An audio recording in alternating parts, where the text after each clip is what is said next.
అమ్మాయి గారు ఒట్టేసి చెప్పండి అమ్మాయి గారు. ఏంటది? అందరిలా చూడరుగా నన్ను మీరు. అంటే ఏదో నాకు తోచింది మంచు చెడ్డో చేసేస్తూ ఉంటా కదా. అయితే అయినా నా మీద ఎప్పుడైనా కోపం వస్తుందా మీకు? రాదులే. అంటే అంటే నేనంటే నువ్వంటే మీకెంతో నాకెంతో ఇష్టం అన్నమాట. ఇవ్వాలైనా మీరు ఏది అది అమ్మాయి గారు, చెప్పాలి ఏం కావాలో మీరు ఏదో అది అబ్బాయి గారు. నన్నే మెచ్చారు నేనే నచ్చానన్నారు, తీరా అది అంటే ఇంకా ఏమో ఆలోచిస్తారు.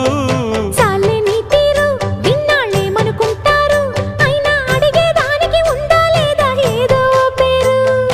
ఆ మాట నా నోట ఈ పూట వినిపించ